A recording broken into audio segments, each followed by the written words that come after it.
If you're like me, one of your favorite villains from Batman's Rogues Gallery is most likely Dr. Jonathan Crane, aka the Scarecrow. He's a great character in all forms of Batman media, but I'd say his best appearance was in the Arkham games. Scarecrow was in 3 out of the 5 Arkham games. That is more than most villains get.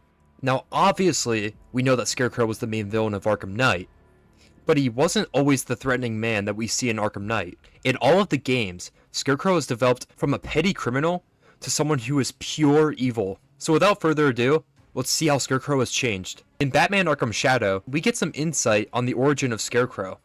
Jonathan Crane was brilliant in school and a remarkable pre-med student. He was top of his class and he seemed harmless. When Crane got his PhD, he became a college professor. This is when we began to see a change in Crane's sanity. One day in class, Crane was giving a lesson on fear, and he used a demonstration. He brought a weapon to class and fired a live round to illustrate his points about fear. Now usually, if a professor did this, they would immediately lose their job. But due to Crane and his research on fear bringing in funding for the college, he did not get punished for his actions. Eventually, Crane was subjected to a bidding war between institutions and he was given a handsome offer. But Crane turned down the offer because he wanted to take Dr. Hugo Strange's position as Director of Rehabilitation at Blackgate. Crane saw this role as a perfect opportunity to conduct experiments on patients. Crane developed an obsession with a Jungian, I don't know how to say it, concept known as the shadow, the subconscious id held in check by the ego. Crane wanted to take advantage of this shadow and see what makes it tick, basically. And that's exactly what Crane did. He would work on and formulate a toxin which would bring out the shadow in a person, the shadow being people's fear. He tested this on many patients, such as Harvey Dent and Arnold Wesker, aka Two-Face and Scarface. Crane is responsible for both of these characters having their alternate personalities, but that's for another video. So Crane used his fear toxin on Batman, and it had the effects that you'd expect. Batman saw the version of himself that wanted to do more than just lock up criminals, and he also saw his worst fears. Batman defeated Crane, but he was not arrested yet. So Crane continued on with his experiments until one day, when Matches Malone, aka Batman, was in his court hearing, Harvey Dent was proving why Matches was guilty, and then Crane went to give Matches some fear toxin. Matches swatted it away, and it exploded on Harvey, burning half of his face. It's not clear what happened to Crane after this, but I believe that he got away with it, and years later, Crane was discovered to be just as crazy as his patients.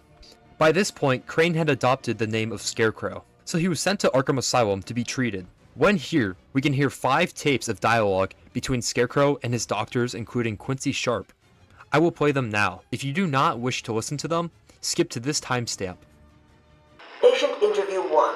Patient was referred to me after the incident with Dr. Murphy.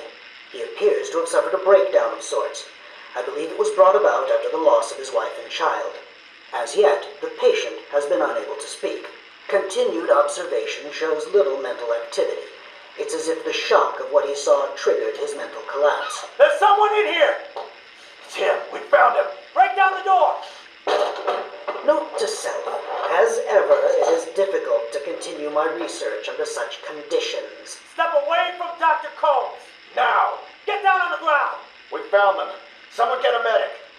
Oh, God, what's he done to him? Patient interview 6. Dr. Crane has been back in custody for 3 weeks. Regular sessions have been inconclusive. I am not sure he is actually insane. Good evening, Stephen. How are you tonight? I'm conducting the session, Jonathan. Of course. If that helps you cope, I wouldn't have it any other way. Let's talk about the events 3 weeks ago. What did you think you'd achieve? Dr. Murphy is still in therapy. I wanted to understand him. His personal demons, his fears. It's all quite fascinating, really. But you were a respected doctor. A brilliant mind. Now just another resident in Arkham. Can I have a drink? A strong one? This kind of question bores me. I'm afraid not. Interesting choice of words, Doctor. Tell me, what are you afraid of? Patient interview 9. Dr. Crane continues to evade questions. I believe he is quite sane, just evil. He takes no interest in the people he has hurt. His research appears to be the only motivating factor in his life. What is it about fear that drives your obsession? Fear drives everything, Stephen. Everything. Your life is governed by fear. Every decision you make is a product of that fear. Don't be ridiculous. You married your wife, Margaret, isn't it? Because you were scared of dying alone. You have children because you're scared of leaving nothing behind that really matters. You go to the doctors because you're scared of dying. Do I need to go on? No. I think that will be all for today. Guards, today I have another interview with Crane. I cannot say I am looking forward to it. I've been feeling anxious. I don't like to admit it, but I think he's getting to me. How are you today? I keep telling you, this is my session. It was your session, Doctor, but not anymore. Are you okay, Doc? I think... yes, Oh, he's fine. Just questioning his grip on reality. You should be doing the same any second. Mom? Is that you? Wait, what are you doing? Get off of me. Help! I need help here! I can't breathe! Like I said, you're all part of my experiment now. Asylum Interview 1. My experiment is underway. Working alone, I have created my ultimate fear gas. Its potency, a revelation. They're all over me! Please, Daddy. Don't do it! Give one.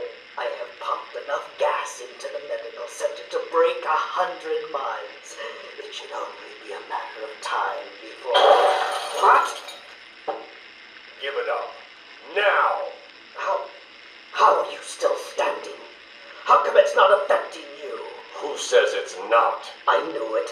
What was it like? What have you seen? Officer Cash, get this formula to the air conditioning system now. You failed, Crane. Again. I've been working with Dr. Keller in creating an antidote to the toxins in your cologne. He fooled you, Crane. How does that make you feel? Threatened? Humiliated? Scared?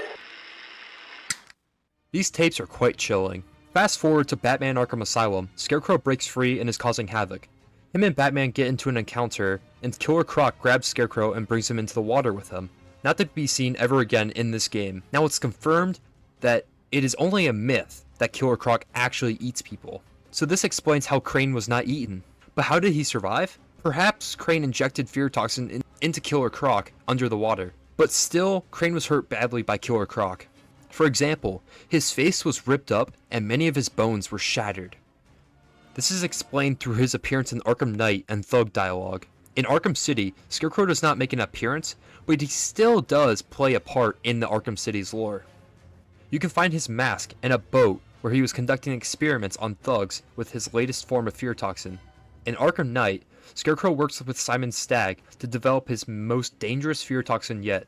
Scarecrow is now a terrorist, and he had taken over all of Gotham City in just a couple of hours. That's insane.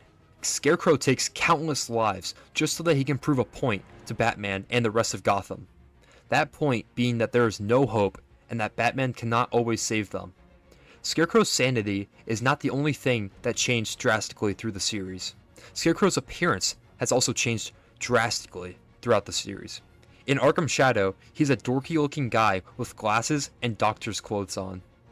In Arkham Knight, he has no face. His face now is just stitchings of cloth attached to his head.